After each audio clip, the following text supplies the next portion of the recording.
Did you know that your foot plays a pivotal role in walking, running, jumping, and every other activity that involves being on your feet? Whether you are recovering from an injury or are simply looking to maximize performance, I'm going to show you exercises that will improve your range of motion, control, and strength of the muscles around your feet and ankles. Before diving into these exercises, I want to review some basic foot and ankle anatomy. The muscles of the feet can be divided into three groups. The first is the triceps surae, which includes your calf muscles, and the second is the extrinsic foot muscles, both of which originate outside the foot and insert in the foot. An example of an extrinsic foot muscle is the extensor hallucis longus, which extends or lifts up the big toe.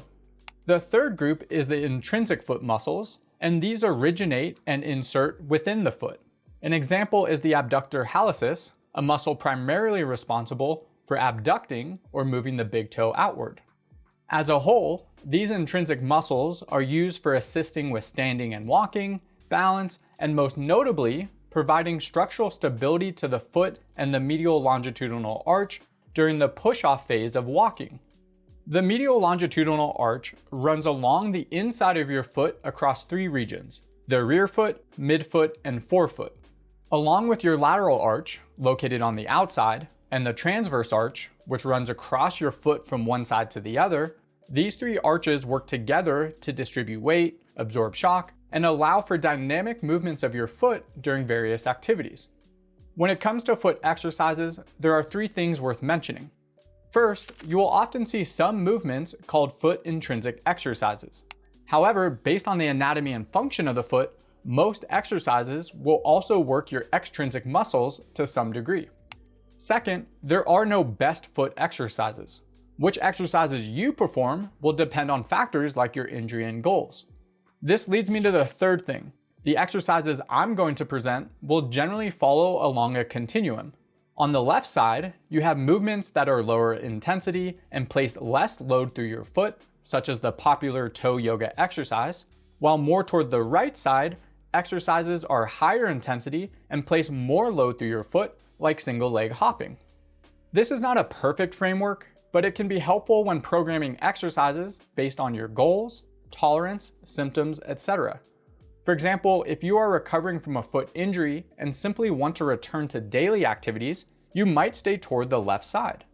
In contrast, if you want to return to a sport that requires sprinting or jumping, you would eventually need to progress toward the right and include higher intensity exercises. Here are 6 options that focus on foot-specific strength and control. The first involves active toe flexion and extension. Without shoes or socks, place your heels supported on the ground and start by actively curling your toes into flexion or scrunching them underneath you. Then do the opposite and extend all your toes or lift them up as high as you can. You can also do this movement with your foot on a towel on the ground. Curl your toes to pull the towel towards you, and then spread them fully to relax. Repeat this sequence of flexing and extending your toes.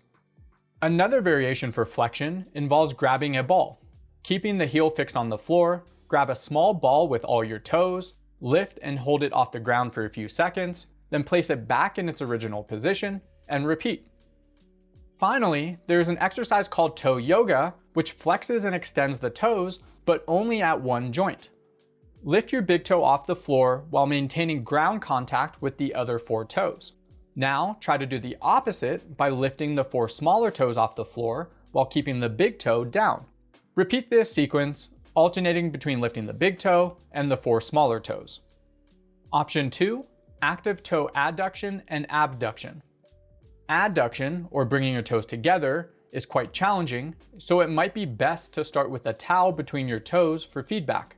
Squeeze the towel for a couple of seconds, relax, and repeat.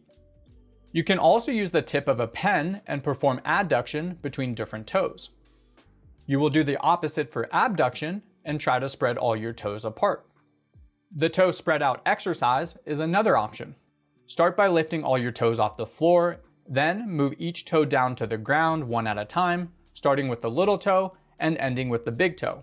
Your goal is to keep the toe spread as far as you can throughout the entire movement. Some of these movements require a decent amount of coordination and control, so don't get too discouraged if they are challenging at first. you should get better with practice and repetition. The third option is called the short foot exercise. From a sitting position, try and bring the base of your big toe towards your heel, creating a shortened arch. Keep your forefoot and heel flat on the ground and avoid flexing your big toe. Once you master this in sitting, progress to standing on 2 legs, then on a single leg. Eventually, you can even try incorporating this short foot during exercises like a squat or single leg deadlift. You can perform 1, 2, or all of these exercises for 2 to 4 sets of 30 to 60 seconds multiple times a week. Option 4, resisted big toe flexion. Without shoes or socks, wrap a resistance band around the big toe. Then, bend or flex the big toe while trying not to move the 4 smaller toes. Slowly control the movement back to the start and repeat. You can do this movement in a non-weight bearing position like long sitting, or you can perform with your foot on the ground while standing. Obviously, the floor will limit your big toe flexion, so place your foot on an elevated surface to move through more range of motion. For either variation, aim for 2 to 4 sets of 10 to 20 repetitions multiple times a week. One of the main arguments against the previous foot exercises is that they insufficiently load the foot muscles to meet the demands of higher level activities like running or jumping. Therefore, here are 2 additional options adapted from the work of Roman Torion. The first is a standing big toe flexion isometric against an inclined surface. This position places the big toe at about a 30 to 45 degree angle, which has been shown to be a more optimal position for producing force. Push your big toe against the inclined surface for 3 to 5 seconds at about 60 to 100% of your maximal effort. Your goal is to accumulate 60 seconds of total work. For example, you could perform 4 sets of 5 reps with a 3-second hold, or 3 sets of 4 reps with a 5-second hold. You can perform this isometric while standing on 2 legs or a single leg. If you want to progress to higher intensities, you can add external load in the form of a barbell, dumbbells, etc. The second advanced option is called a foot bridge and can be used as a progression to the short foot exercise. Place your heel and big toe on plates or another elevated surface, slightly lean forward, and hold while trying to maintain the position of your arch. Hold each repetition for 3 to 12 seconds, trying to accumulate about 60 to 120 seconds of total work. For example, you could perform 3 sets of 4 reps with a 5-second hold, or 4 sets of 3 reps with a 10-second hold. Once again, you can do this while standing on 2 legs or a single leg, and can progress to higher intensities by loading the exercise with a barbell, dumbbells, etc. In addition to foot-specific exercises, if you are looking to include a more comprehensive program targeting the feet and ankles, I'm going to quickly review 3 additional exercise categories before ending with plyometrics. Just know that each category has infinite exercise options, so I'm only going to present a few for each. Category 1, foot and ankle strength. Heel raises are probably the most well-known exercise in this category, and since they require you to move and support your entire body weight, they will strengthen your intrinsic foot muscles. A simple standing progression starts with 2 legs on flat ground and progresses to a single leg on a step with weight.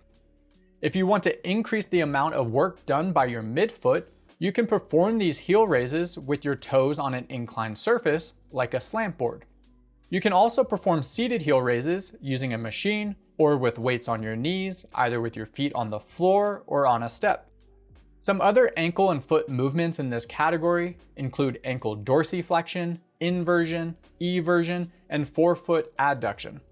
These are commonly used during rehab for various lower body conditions, and because they are usually performed in a non-weight bearing position, they primarily work the extrinsic foot muscles. Category 2, balance and proprioception. Start with static balance, where you stand on one leg while keeping the base of your toes on the floor. If it helps, you can place an object under that area for feedback, such as a coin under the base of your big toe. Perform on flat ground with your eyes open, and then you can progress by closing your eyes, standing on an unstable surface, or adding perturbations like passing a weight from hand to hand. Some dynamic balance options include reaching for objects in different directions with your lower body, or upper body. If you want to place more emphasis on the intrinsic muscles, add a wedge or object under your heel, as this can increase forefoot proprioceptive reliance during this task. Category 3, other lower body exercises. Similar to the heel raises, other lower body exercises that require you to move and support your entire body weight will work your intrinsic foot muscles to some degree. There are a lot of options, but some examples include single leg deadlifts, step downs, and lunges. If you want to place additional emphasis on your feet, you can try performing these while maintaining that short foot position I mentioned earlier. Just know that your foot is meant to pronate, supinate, and move in various directions during exercises, walking, and other activities, so you don't always have to train in this position. Since your foot's extrinsic and intrinsic muscles play a role in sprinting, jumping, and other athletic abilities, eventually including plyometrics is not only a great stimulus for the calf and foot complex, but it can better prepare you for running and sport and reduce your risk of injury. There are infinite exercises out there, but I think it's important to include a variation with a horizontal or forward component for 3 main reasons. 1, the ankle has been shown to be used more in takeoff during horizontal hops than in vertical hops. 2, forward hopping and jumping has been shown to highly load the Achilles tendon. And 3, producing horizontal forces is a major component of acceleration in sprinting. One option is rebound jumps. Starting on 2 legs, aim to jump as high as possible and as quickly as possible while keeping your legs fully extended and pushing against the ground with only your ankles and toes. Progress by moving side to side and eventually forward and backward. You can then follow a similar progression on a single leg. The goal of rebound jumps is to have the work come predominantly from the ankle and foot. If you have a hard time with this coordination, try starting with penguin marches. Place your hands on your hips and stand up on your toes. Alternate balancing on one foot and lifting up the toes on the other as high as you can. If you struggle with balance, you can hold on to an object for assistance. If you want to make this harder, increase the speed of the movement. Other options are vertical and horizontal jumps.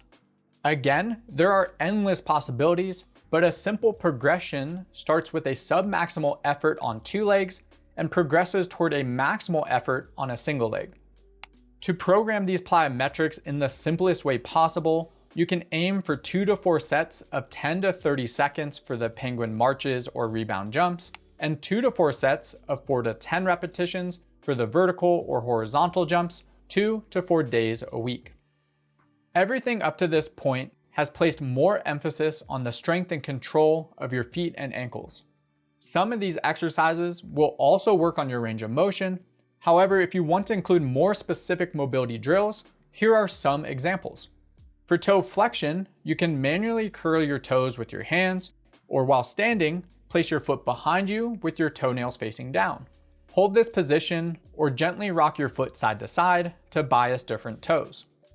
For toe extension, you can either 1, use your hands to pull your toes back, 2, stand in a split stance and rock forward, or 3, perform a more advanced movement like a split squat with an emphasis on loading the back foot. To target your ankle, there are generally 2 movements to consider, dorsiflexion and plantar flexion. For ankle dorsiflexion, you can stand in a split stance or half kneeling position and drive your knee over your toes as far as possible while keeping your heel on the ground. More advanced options include performing a squat or split squat, which you purposely move into as much dorsiflexion as you can tolerate. Finally, for ankle plantar flexion, you can stretch the top of your foot in a standing or sitting position, with your foot on a bench or elevated surface, or with a more advanced variation, such as in a low kneeling position. For any of the additional exercise categories, plyometrics, and some of the mobility drills, you can perform these either barefoot or with shoes, depending on your comfort and preferences. Training barefoot will generally make single leg exercises that have a balance component more challenging. However, you might find the direct pressure of being barefoot painful. Plus, some exercises lend themselves better to shoes. For example, you might find the heel raises on the edge of a step uncomfortable without shoes. You might also be training in a commercial gym where you'd prefer not to be barefoot. Decide what works best for you for each exercise. So, why should you train the foot? I think there are generally 3 scenarios where including exercises for foot-specific strength can be valuable. The first scenario relates to rehab. For example, if you had a foot injury or surgery that required a period of immobilization in a boot, this will likely result in muscle atrophy and joint stiffness. During the early stage of rehab, you might start with lower intensity exercises like the short foot and towel curls every other day, since they are lower load and generally more tolerable early on. The second scenario is for performance. If you are a higher level athlete looking to compete in a sport that requires sprinting, jumping, cutting, etc., training the foot with higher intensity exercises can be a valuable addition. Here, you might perform the big toe flexion isometric and foot bridge exercise on a single leg with external load, as well as progress towards single leg multiplanar rebound jumps 2 to 4 times a week. Just know that in either of the first 2 scenarios, you should also be performing some or all of the additional exercise categories to maximize your rehab and training. The third and final scenario is for anyone who has specific goals related to their feet. Just like you would create a structured plan and devote time to accomplishing other goals, like your first pull-up, the same principles can be applied to the foot. For example, you could add 1 to 2 foot-specific drills, heel raises on a slant board, and rebound jumps into your current training program 2 to 3 days a week for a few months, or until you feel you've met your goals. The last topic I want to discuss is minimalist shoes, as there is some evidence showing they can strengthen the foot muscles when worn during walking and running.